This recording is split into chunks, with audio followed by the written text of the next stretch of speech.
Did the CIA have a hand in the murder of John F. Kennedy, an American president? And here's the reply we received verbatim. Quote, "The answer is yes. I believe they were involved. It's a whole different country from what we thought it was. It's all fake."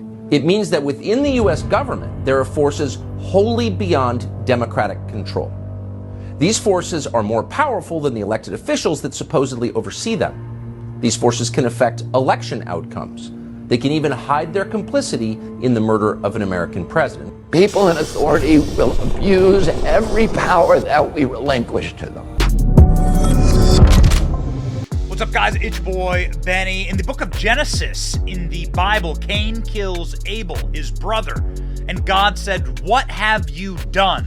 Your brother's blood cries out to me from the ground. Your sins shall find you out. The blood of murdered men speak." And John F. Kennedy, who was murdered by our intelligence agencies, is now speaking once more.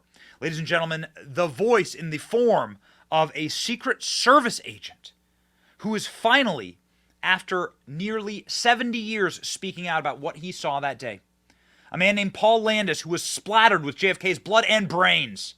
A man who rode in the limousine after JFK had had his head blown off by multiple bullets that would have been impossible to have fired from Lee Harvey Oswald's rifle. Ladies and gentlemen, he has the key piece of evidence, and he is now saying with a single voice, your government has lied to you, and I know what they are lying about.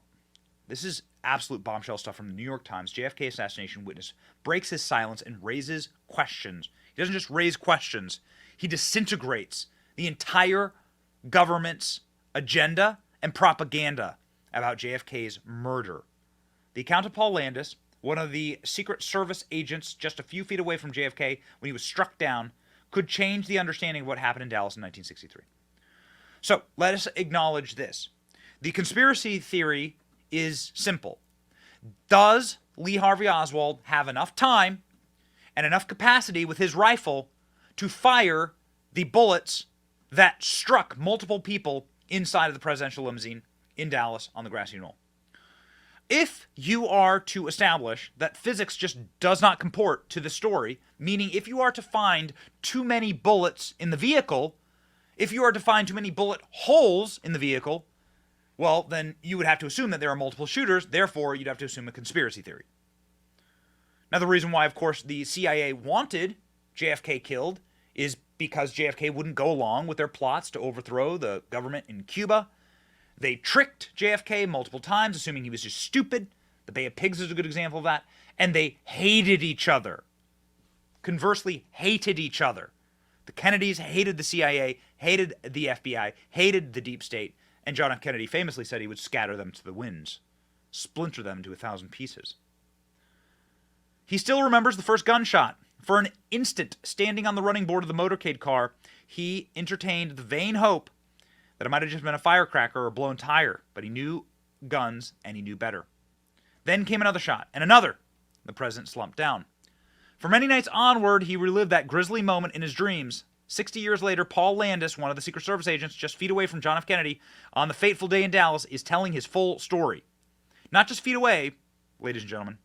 Paul Landis is a man who was splattered with JFK's blood and brains as JFK was murdered. Now, Landis has never told this story before. Landis is going to be publishing his story soon in a book that drops in October. It is a story that destroys the Warren Commission official narrative on the murder of a president in Dallas. But this is a first-hand witness, and one of the very few who actually physically was beside JFK and physically with JFK at the hospital. In fact, Paul Landis was so bothered by this that he quit the Secret Service soon thereafter. Paul Landis stating effectively that he needs to just tell his story. There is no goal at this point. The Final Witness, his book, drops in October. So, ladies and gentlemen, what did Paul Landis see that day? What it comes down to is a copper-jacketed 6.5 millimeter projectile. The Warren Commission decided that one bullet fired that day struck the president from behind, exited the front of his throat, continued to hit Mr. Connally, somehow managing to injure his back, chest, wrist, and thigh. It seemed incredible that a single bullet could do all that. So skeptics call it the magic bullet theory. Because, of course, that's not how ballistics work. Anybody who's ever fired a round out of a firearm would know this. Investors came to that conclusion partly because the bullet was found in the stretcher believed to have held Mr. Connally's body. But Mr. Landis, who was never interviewed by the Warren Commission, that's a little weird. Why wouldn't you interview the guy who was splattered with JFK's brains? You wouldn't interview him? He said that's not what would happen. He said he found the bullet. Mr. Landis found the bullet. He found it not in the hospital, but near Mr. Connally in the presidential limousine, lodged in the back of the seat behind where Kennedy was sitting. Huh? Wait, this bullet was lodged behind JFK? When he spotted the bullet in the motorcade, arrived at the hospital, he said he grabbed it to thwart souvenir hunters. Then, for a reason that still remained fuzzy even to him, he said he entered the hospital, he placed it next to Kennedy on the stretcher, assuming that it could help the doctors figure out what happened. At some point, he now guesses, the stretchers must have been pushed together, and one was shaken from the other. There was nobody there to secure the scene. It's a big bother to me, Mr. Landis said. All the agents were there, all focusing on the president. The crowd was gathering. This was all going so quickly, and I was just afraid. It was a piece of evidence that I realized right away was very important. I didn't want it to disappear or get lost. So he said, you have to make a decision. So I grabbed it. Mr. Landis theorizes that the bullet struck Kennedy in the back, but for some reason, it was undercharged and did not penetrate his body deeply, therefore popping back out before the president's body was removed from the limousine. Mr. Landis had been reluctant to speculate on the larger implications. He always believed that Lee Harvey Oswald was the lone gunman. But now I begin to wonder. I'm beginning to doubt myself. So the Secret Service agents understand that the government is lying because they have the physical evidence. Now, why this man has spent so long not speaking out and telling the truth to the American people, God only knows. So then what actually ends up happening here, ladies and gentlemen? If the bullet we know as the magic or pristine bullet stopped in Kennedy's back, it means that the central thesis of the Warren report, the single bullet theory, is wrong, and that Mr. Connally was hit by a separate bullet. Therefore, it would not be possible, physically possible, for Oswald to fire and then to reload so fast, because this all happened in 6 seconds.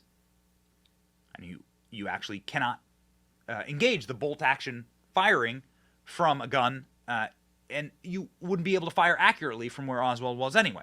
So, ladies and gentlemen, the entire Warren Commission was just blown to pieces. So let's go through exactly what happened here when Mr. Landis found this bullet. At the first shot, Mr. Landis looked over his right shoulder in the direction of the sound, but spotted nothing. Then he turned to the limousine and saw Kennedy raising his arms, evidently hit. Suddenly, Mr. Landis noticed that Mr. Hill had leapt off their follow-up car and was sprinting towards the limousine. Mr. Landis thought about doing the same, but did not have an angle. He said he heard a second shot that sounded louder, and finally the fatal third shot that hit Kennedy in the head. Mr. Landis had to duck to avoid being splattered by flesh and brain matter. He knew instantly that the president was dead. Mr. Hill, now in the back of the limousine, turned back and confirmed it with a thumbs down. Once they reached the hospital, Mr. Hill and Mr. Landis coaxed the distraught First Lady to let go of her husband so she could be taken inside. After they exited the car, Mr. Landis noticed 2 bullet fragments in a pool of blood. He fingered one of them, but put it back. That's when he noticed the intact bullet in the seam of the tuft dark leather cushioning. He said he slipped it into his coat pocket and headed into the hospital, where he planned to give it to the supervisor, and the confusion instinctively put it next to Kennedy's stretcher. The Warren Commission report said that it eliminated President Kennedy's stretcher as the source of the bullet because the president remained on the stretcher while the doctors tried to save his life and did not remove his body until it was placed in a coffin. Investigators determined that the bullet traveled through Kennedy, then entered Mr. Connally's right shoulder, struck his rib, exited under the right nipple, continued through his right wrist, and into his left thigh. Of course, again, defying all laws of physics.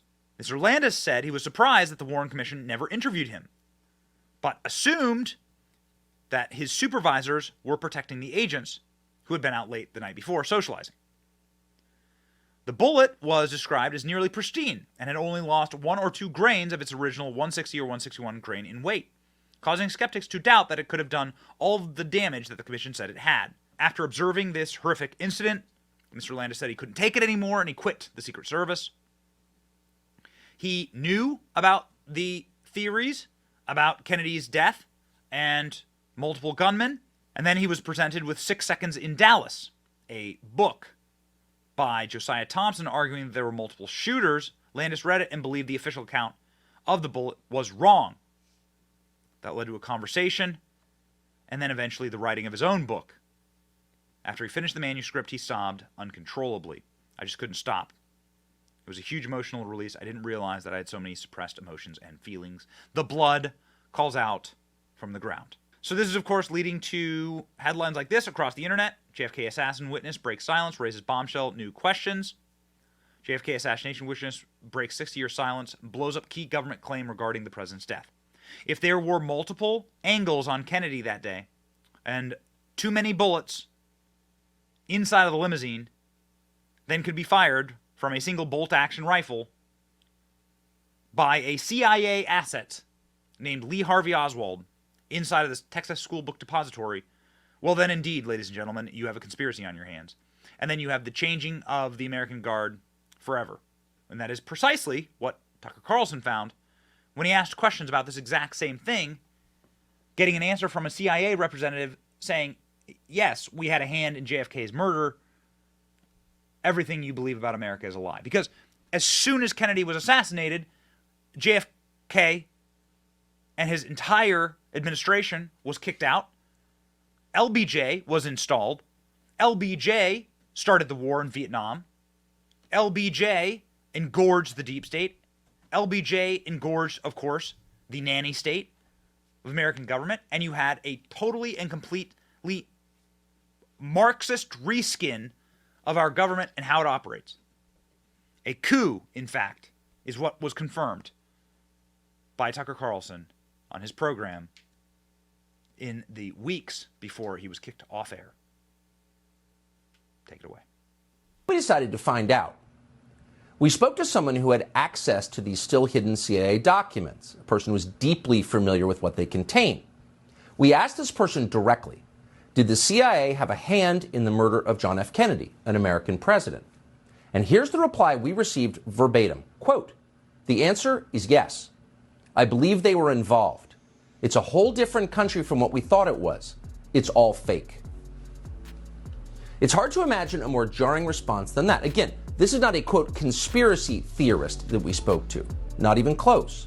This is someone with direct knowledge of the information that once again is being withheld from the American public.